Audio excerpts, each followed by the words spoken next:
आमदार माजी मंत्री आदरणीय राणा जगजितसिंह पाटील साहेबाला विनंती करतो की त्यांनी या पत्रकार परिषदेमध्ये सर्व उपस्थित पत्रकारांशी संवाद साधावा.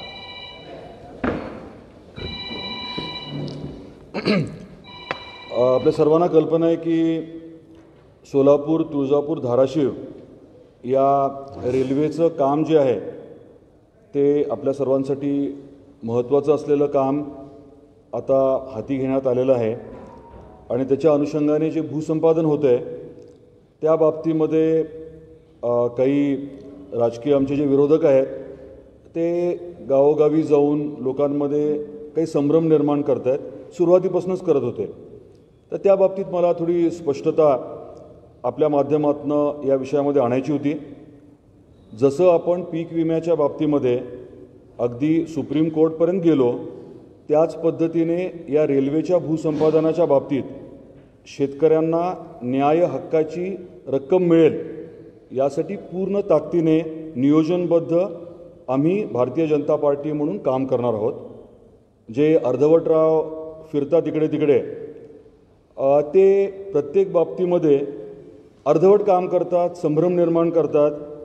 कधी ते सुप्रीम कोर्टापर्यंत गेले नाही, कधी सुप्रीम कोर्टामध्ये कुठल्या हिअरिंगला थांबले नाही, त्यांनी वकील लावले तर कोण लावले, मला त्या विषयात जास्त जायचं नाही. परंतु हे अर्धवटराव जे आहेत ते शेतकऱ्यांचं हित कुठेच बघत नाहीत, चमकोगिरी करण्याचा प्रयत्न करतात आणि प्रत्येक विषय जो आहे तो एक तर अर्धवट सोडतात किंवा जे व्यवस्थित चाललं आहे, नियोजनबद्ध चाललं आहे त्याच्यामध्ये खोडे घालतात. भूसंपादन ही प्रक्रिया अशी असते की ज्याच्यामध्ये झालेले व्यवहार जे आहेत ते बघितले जातात. दुर्दैवाने आपल्याकडे परिस्थिती, तसं तर सगळीकडेच परिस्थिती ही आहे की जे व्यवहार होतात कागदोपत्री रकमा जरा कमी येतात आणि त्याच्या अनुषंगाने जेव्हा बेस रेट ठरवला जातो तेव्हा रेट जो आहे तो कमी येतो. मी सुरुवातीपासून शेतकरी बांधवांना सांगत होतो की आपल्याला भूसंपादनाची प्रक्रिया समजून घ्यायला हवी. बेस रेट ठरतो, बेस रेट आहे तो व्यवहारांवर ठरतो. आपल्याकडे व्यवहार अधिकांश कमी दराने झाल्यामुळे तो रेट जरा कमी असतो, परंतु त्याच्यानंतरची जी प्रक्रिया असते ती महत्त्वाची असते. जर तुम्ही वाटाघाटीने या बाबतीत निर्णय घेतला तर मग तुम्हाला एक पट जास्त पैसे मिळतात हे बरोबर आहे, परंतु जर बेस रेटच कमी असला तर एक पट जास्त मिळून देखील न्याय मिळत नाही. यातली दुसरी बाब अशी असते की जर तुम्ही वाटाघाटीने रेट मान्य केले तर तुम्हाला न्यायालयात जाता येत नाही. त्यामुळे बेस रेट वाढवून घेण्याचा जो पर्याय असतो तो राहतच नाही. त्या अनुषंगाने मग आपण निर्णय शेतकऱ्यांवरती सोडला होता की तुम्ही ठरवा तुम्हाला काय करायचं आहे. शेतकऱ्यांनी काही वेगळा स्टँड न घेतल्यामुळे जी प्रक्रिया झाली आहे त्या प्रक्रियेमध्ये आता आपल्याला न्यायालयात जाण्याचा निर्णय जो आहे तो निश्चितपणे घेता येतो. आणि माझी अपेक्षा ही आहे की सर्व शेतकऱ्यांच्या वतीने आपण एकत्रितपणेच जायचं. एकट्या दुकट्या शेतकऱ्यांनी गेल्यानंतर त्याचा प्रभाव थोडा कमी राहतो. त्यामुळे एकत्रितरित्या जो काही आपल्यावरती अन्याय झाला आहे हे आपल्याला जाणवतं, त्या गोष्टींचं एकत्रीकरण करून आपण आता आर्बिट्रेटर जे नेमले जातील ह्याच्यात पद्धत अशी असते की रेल्वे आर्बिट्रेटर नेमते आणि मग पुढच्या टप्प्यामध्ये गरज पडली तर हायकोर्ट. एक उदाहरण आपल्या सर्वांच्या समोर मला द्यायचं आहे. आपल्याकडे मुधोळ मॅडम होत्या, कलेक्टर होत्या. त्या कालावधीमध्ये एका डेप्युटी कलेक्टरना ॲक्वायरिंग अथॉरिटी म्हणून नेमलं होतं, भूसंपादन अधिकारी म्हणून. त्यांनी दर काही ठरवले.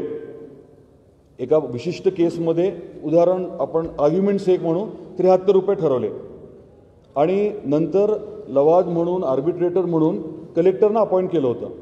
कलेक्टरने सगळा विषय समजून घेतला आणि त्यांनी दर देत असताना 300 रुपयेपेक्षा जास्त पर स्क्वेअर मीटर रेट दिला. म्हणजे ॲक्वायरिंग जी अथॉरिटी होती डेप्युटी कलेक्टर त्यांनी 73 रुपये आणि कलेक्टरांनी जे त्याच्यावरची कॉम्पिटंट अथॉरिटी होती, आर्बिट्रेटर होती, त्यांनी 300पेक्षा जास्त रेट दिला. तर आपल्या माध्यमातून मला शेतकरी बांधवांना आश्वस्त करायचं आहे की आपण जे काही आत्तापर्यंत केलं आहे हे अनुषंगिक टप्पे होते. आता आपल्याला न्याय मिळवून देण्यासाठी प्रत्येक गावामध्ये जे काही चुकीचं घडलं आहे वाटतं त्या बाबतीत आपण माहिती उपलब्ध करावी. सगळ्यांना एकत्रित आपण रिप्रेझेंटेशन वकिलांच्या माध्यमातून देऊ आणि आपल्याला न्याय मिळवून देण्यासाठी भारतीय जनता पार्टी जी आहे ते नेहमीच आपल्याला मदत करत असते. त्याच पद्धतीने पुढच्या काळात देखील या भूसंपादनाच्या प्रक्रियेमध्ये आपल्याला न्याय मिळवून देण्यासाठी भारतीय जनता पार्टी नियोजनबद्ध काम करेल, हे मला पोचवायचं होतं. आपले काही प्रश्न असतील तर जरूर विचारा आपण.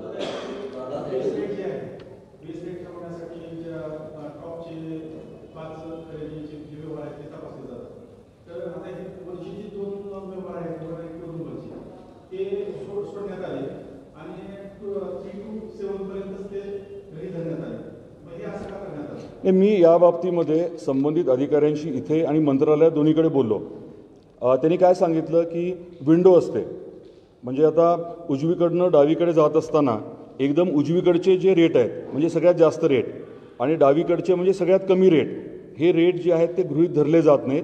मधले रेट धरून अंदाज म्हणजे ते ॲव्हरेज काढतात. आता ह्याच्याच विरोधात आपल्याला जायचं आहे. आपल्याला काय म्हणायचं आहे की जो वरचा रेट होता तो कन्सिडर व्हायला हवा आणि अशा मॅटरमध्ये वरचा रेट जो आहे तो कन्सिडर झालेला आहे. बरेच असे विषय आहेत, बरेच असे संदर्भ आहेत ज्याच्यामध्ये वरचा रेट कन्सिडर झाला आहे आणि त्याची जी काही न्यायालयीन आखणी आहे म्हणजे जी स्ट्रॅटेजी असते कशा पद्धतीने आपण मांडणी करायची त्याची आमची चर्चा झाली आहे. सिनियर वकील यांच्याबरोबर माझी चर्चा झाली आहे. काही वकील आहेत ते आपल्याकडचे आहेत, काही लातूरकडचे आहेत जे या पर्टिक्युलर विषयामधले एक्सपर्ट आहेत, त्यांच्यावर चर्चा झाली आहे.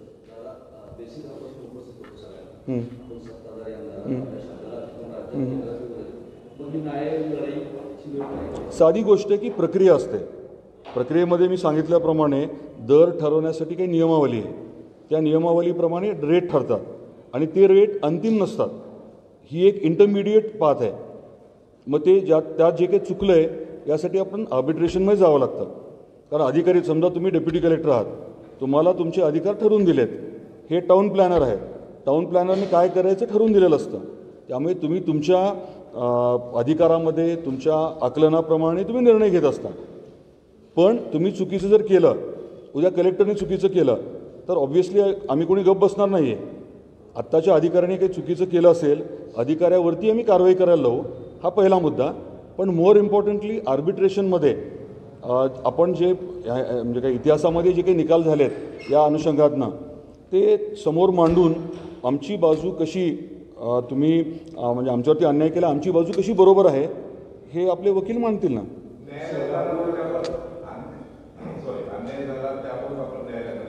हो, नाही, साधी गोष्ट आहे की अन्याय म्हणजे इंटरप्रिटेशन असतं. ज्या अधिकाराला जे अधिकार दिलेत त्यांनी त्या अधिकाराचा वापर करत असताना त्यांनी जे काय ठरवलं आहे त्यांनी त्यांच्या चौकटीत ठरवलेलं असतं. परंतु न्याय जो आहे तो व्यापक असतो. म्हणजे उद्या आपण उदाहरण घेऊ आपल्या अध्यक्षांचं, विधानसभेचे अध्यक्ष, त्यांनी क्वाझी ज्युडिशियल अथॉरिटी म्हणून काहीतरी निर्णय घेतला आहे, पण तो निर्णय अंतिम आहे का? नाही आहे. आता सगळेजण हायकोर्टात किंवा सुप्रीम कोर्टात गेले. शेवटी सुप्रीम कोर्ट जो निर्णय देईल तो योग्य निर्णय होणार किंवा अंतिम निर्णय होणार. हे प्रक्रियेचे भाग आहेत. मी सुरुवातीपासून सांगत होतो, सगळ्यांना सांगत होतो की आपल्याकडे व्यवहार हे कमी दराने होतात. त्याच्या मला तपशिलात जायचं नाही आहे, परंतु बाजारभाव आणि कागदावरती आलेले व्यवहाराचे दर ह्याच्यामध्ये तफावत आहे. त्यामुळे आपल्याला भांडावं लागतं. जर व्यवहार आपले योग्य पद्धतीचे असते, योग्य प्रमाणात असते तर मग ही वेळच आली नसते. पण आपण न्याय मिळवून देणार, त्याबद्दल अडचण आहे.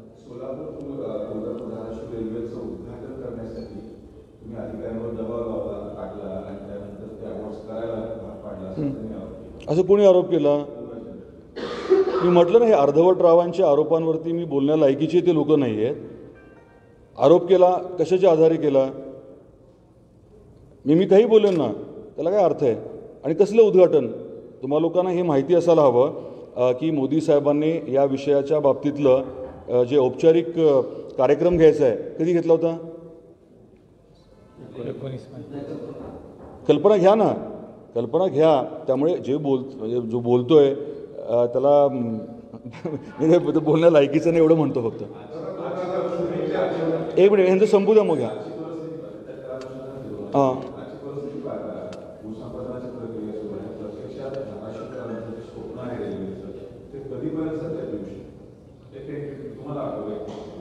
नाही, त्याच्या बाबतीमध्ये टेंडरिंगची प्रक्रिया जी आहे, स्क्रुटिनी वगैरे ती एकीकडे चाललं आहे, भूसंपादनाची प्रक्रिया दुसरीकडे चालली आहे. ते योग्य पद्धतीने जेव्हा दोन्ही कामं होतील तेव्हा प्रत्यक्षात फिजिकल काम सुरू होईल. त्या बाबतीमध्ये असं काही अमुक डेट असं काहीच नाही.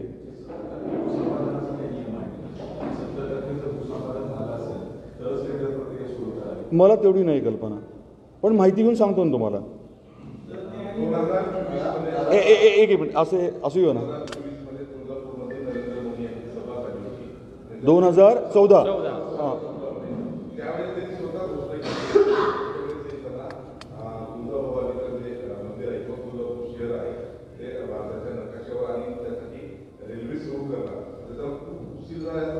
नाही, असं नव्हते म्हटले ते. तुम्हाला ती क्लिप पाठवतो, तुम्ही ऐकून घ्या. ते समजा 20 मिनिट बोलले असतील, त्यातले 10 मिनिट ते सांगत होते की रेल्वेच्या नकाशावरती आल्यानंतर विकास किती गतिमान होईल, या भागाचा कायापालट कसा होईल हे सांगत होते. आणि तुम्हाला इथे रेल्वे पाहिजे का नाही हे त्यांनी लोकांना विचारलं होतं आणि मग सगळ्यांनी हो पाहिजे म्हटले होते. हो,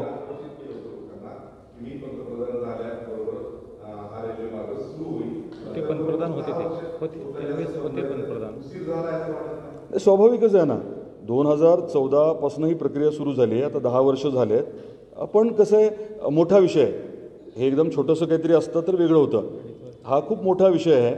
आणि तुम्हाला आठवत असेल की आता हे अर्धवटराव यांचं सरकार होतं 2.5 वर्ष, त्यांनी रुपया दिला नाही ना. सगळं काम थांबलं होतं.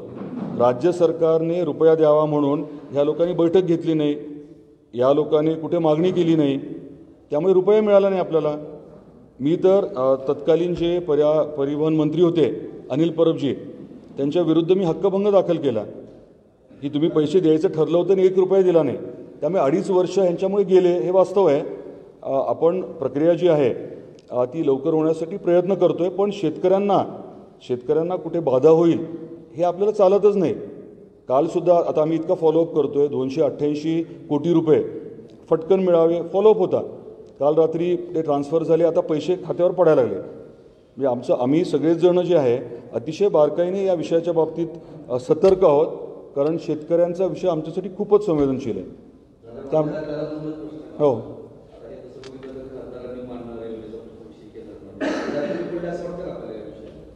कसं आहे, मी आधीच सांगितलं की हे लोक काही बोलण्या लायकीचे पण नाही आहेत.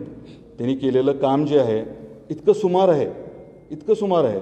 तुम्ही बघा ना, आता MIDCचा विषय, 2,500 एकरची MIDC कौडगावला.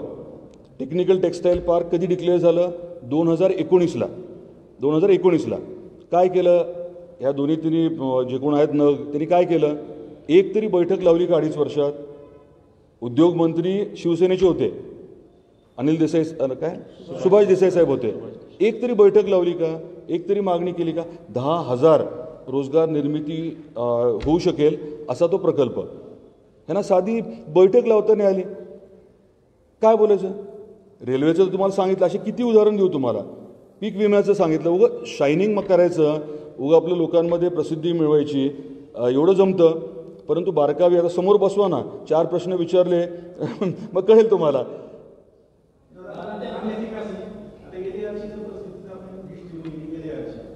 कशाची? भूसंपादन. हां.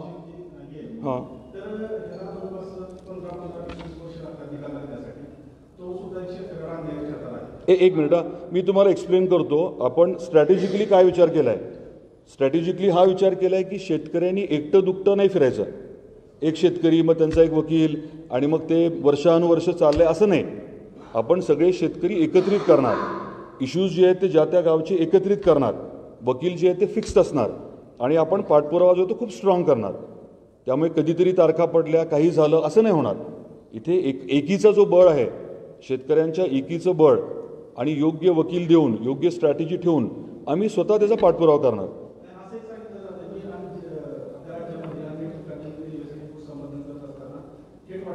हो, नाही, तुम्हाला सगळ्यांना अजूनही कदाचित समजलं नाही आहे की थेट वाटाघाटी आणि कंपल्सरी ॲक्विजिशन ह्याच्यामध्ये बेस रेट एकच असतो.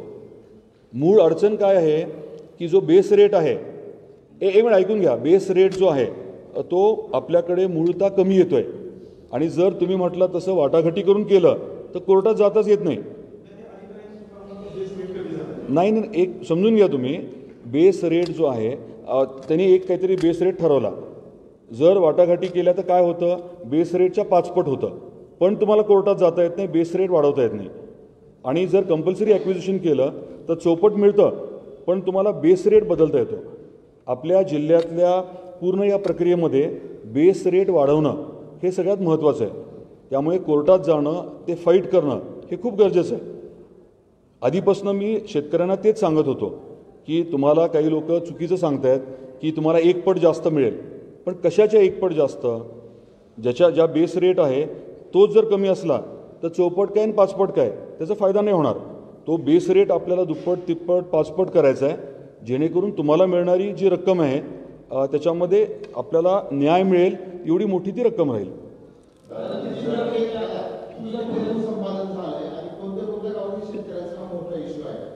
नाही, सगळीकडेच अडचण आहे.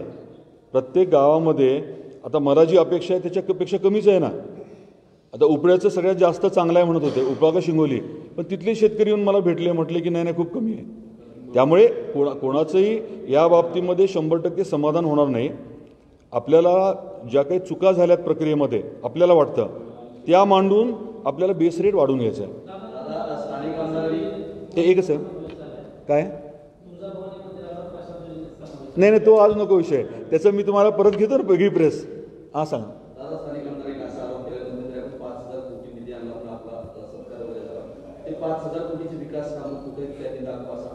त्यांना बोलवा ना तुम्ही, त्यांना समोर बोलवा, बसून आपण चर्चा करू ना. बिलकुल बोलवा त्यांना. त्यांनी त्यांच्या 2.5 वर्षामध्ये काय काय केलं, 2.5 वर्षात ते त्यांनी सांगावं. आणि मग माझी लिस्ट, ज्यांनी कोणी तो कार्यक्रम घेतला ना ते लिस्ट घेऊन येतील, मग एक झालं नाही झालं करता येईल ना आपल्याला.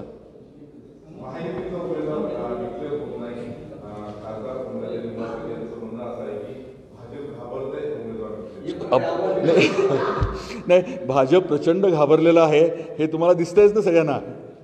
हे थरथर कापतोय आम्ही सगळेजण, सगळ्यांना दिसतंय ना ते. काय म्हटलं? असं काही सांगता येत नाही. म्हणजे हे नाही, महाविकास आघाडीने त्यांचे उमेदवार डिक्लेअर केलेत का? धाराशिवचा उमेदवार डिक्लेअर केले का?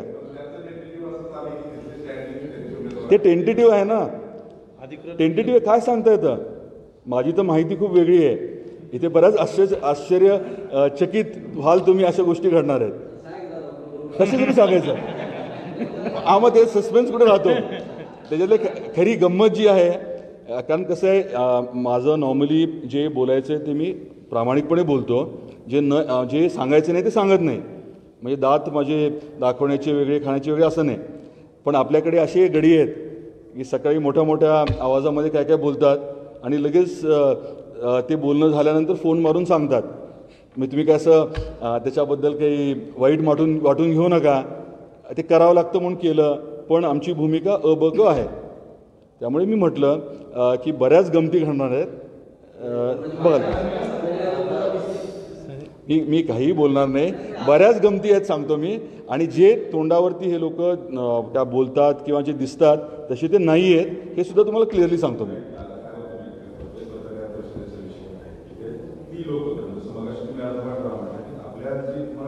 तुम्हाला काय वाटतं? हां, तुम्ही हुशार आहात ना. ह्याच्यात राजकारणाची एक पद्धत असते.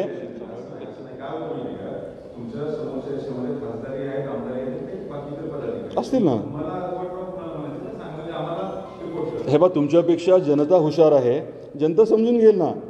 म्हणजे मी काय ऐका ना, तुम्हाला प्रश्न विचारायचा अधिकार आहे आणि तसं त्या प्रश्नाला उत्तर काय द्यायचं तो माझा अधिकार आहे, मी ठरवेन ना. हां, मग तुम्हाला मग तुम्ही काय करणार? मी सगळं सांगितलं तर ते तुम्ही बघा ना. साधी गोष्ट, माझं म्हणणं काय आहे, एखादा विषय जो आहे, कुठला काय विषय असं ना, कुठल्याही विषयाच्या बाबतीमध्ये प्रामाणिकपणे सुरुवातीपासून एंडपर्यंत प्रामाणिक पाठपुरावा पाहिजे. संबंधित लोकांना न्याय मिळवून द्यायला पाहिजे. उगं चमकोगिरी करायला काहीतरी प्रेस घ्यायची, एखादी बैठक घ्यायची, उगं काहीतरी म्हणजे चुकीचं बोलायचं, मस्तावल्यासारखं बोलायचं, त्याला अर्थ नसतो. आपण इथे पदावरती आहोत ते जनतेचं प्रामाणिकपणे काम करण्यासाठी. लोकांच्या अडीअडचणी दुःख सोडवण्यासाठी ते करायला हवं. बघा आता मलाही बोलायला काय म्हणजे आलतू बोलायला काय लागतं का? आमच्याकडे खूप जणांची लिहून देतील मला, म्हणजे हे असं बोललं तर योग्य होईल, पण तसं अपेक्षित नाही आहे ना.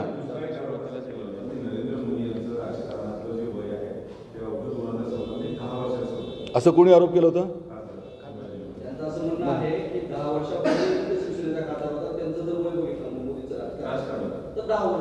नाही, मला वाटतं काळेसाहेबांनी सांगितलं ना, हे ते संबंधित अर्धवटरावचं पहिलं भाषण ऐका ना, लोकसभेतलं ऐका ना, ते भाषण ऐकलं की कळतं. आणि कसं आहे, प्रत्येकाने आपण कोण आहोत, आपली कुवत काय आहे, आपण कोणाविषयी बोलतोय ह्याचा खूप विचार करायला हवा. आता म्हणजे काय म्हणतात, प्रत्येक गोष्ट जी आहे ती नेहमीसाठी टिपली जाते. कोण कुठे, आता लोकसभेत काय बोललं टिपलं गेलेलं आहे. काल परवा प्रेसमध्ये असंच किंवा काय त्या कार्यक्रमामध्ये सगळ्यांच्या टाळ्या मिळवण्यासाठी कोण काय बोललं हे टिपलं गेलेलं आहे. प्रत्येकाने जबाबदारीने वागणं बोलणं अपेक्षित आहे आजच्या काळामध्ये, खास करून कारण प्रत्येक गोष्ट जी ते रेकॉर्डेड आहे. त्यामुळे मी काही फार बोलणार नाही, ज्याला त्याला त्याचं लकलाभ.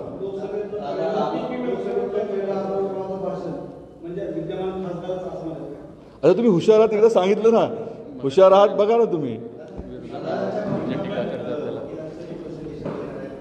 काय म्हटलं? हो नाही, आता प्रक्रिया आमची जी आहे, मी संबंधित अधिकारी जे आहेत डेप्युटी कलेक्टर त्यांच्याशी डिटेलमध्ये बोललो आहे, टाऊन प्लॅनरशी बोललो आहे, त्यांची भूमिका जी आहे ती समजून घेतली आहे. त्यांच्याकडनं जे काही झालं आहे ते शेतकऱ्यांनी मला सांगितलं आहे. आणि आज उद्या ह्या 2-3 दिवसामध्ये प्रत्येक गावातले मुद्दे मला पाहिजेत.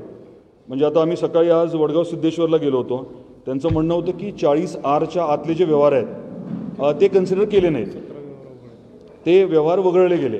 त्यांना म्हटलं तुम्ही तो मुद्दा द्या, मग आपण लेखी घेऊ की ते घ्या वगळले. आता ज्यांनी समजा टाऊन प्लॅनरने ते 17 व्यवहार वगळले, ते जर त्यांनी नियमबाह्य केलं असेल तर टाऊन प्लॅनरवरती कारवाई करू आपण. पण महत्त्वाचं काय आहे की आता आर्बिट्रेशनच्या प्रोसेसमध्ये आपण ज्या वकिलांना शी चर्चा केली आहे त्यांनी आम्हाला काय करायला हवं या बाबतीतली ॲडवाईस दिली आहे आणि ती प्रक्रिया आम्ही लगेच सुरू करणार.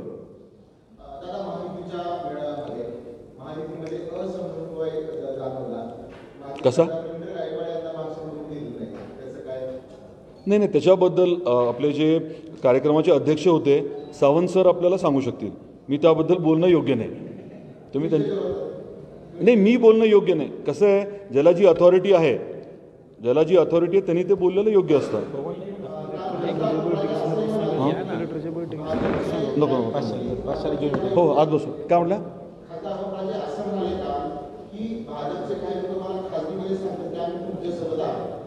बरं, मग त्यांनी नावं सांगावी ना, आणि मग मी सांगतो त्यांच्या अलीकडे उजवीकडे डावीकडचे मला कोण कोण बोलतं, रेकॉर्डिंग पाठवू, काय अर्थ आहे? मी काही सांगणार नाही. तुम्ही आता काय व्हायला लागले, एक मिनिट, आता हे कॅमेरे बंद करून टाका, विषय तिसरीकडे चाललाय. एक सेकंड, एक मिनिट. मला परत एकदा आपल्या सर्वांना विनंती करायची आहे की आजच्या प्रेसचा हेतू, आपण बसतात आपल्या आजच्या प्रेसचा हेतू, तुम्ही बसा. आजच्या प्रेसचा हेतू जो आहे तो लँड ॲक्विजिशनच्या बाबतीत, रेल्वे भूसंपादनाच्या बाबतीत शेतकऱ्यांना बिलकुल न्याय मिळेल, त्यांनी निश्चिंत राहावं हे सांगण्यासाठी प्रेस आहे.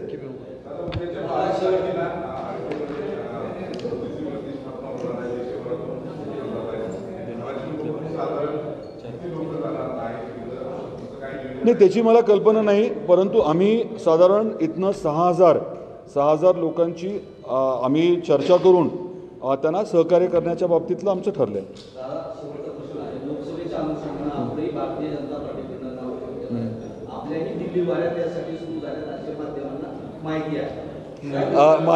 एक मिनिट बरं, हां बरं, त्याबद्दल मला काही माहिती नाही, पण मी एक सांगतो तुम्हाला की मी दिल्लीला का गेलो.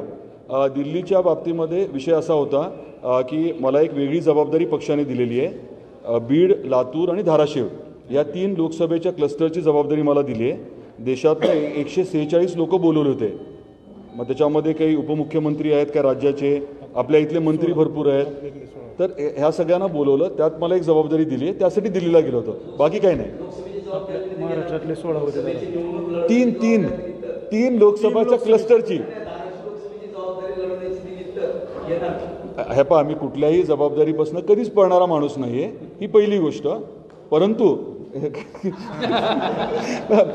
परंतु मुद्दा काय आहे की पक्ष जो आहे तो सगळ्या गोष्टीचा विचार करणार आहे. मी महाराष्ट्रात राहणं योग्य आहे का दुसरीकडे असणं योग्य आहे, मला जबाबदारी कुठली द्यायची ते मी ठरवणार नाही, पक्ष ठरवेल. आपला आभारी आहे. थोडं हे बंद करा आणि मग बाकी बोलू आपण.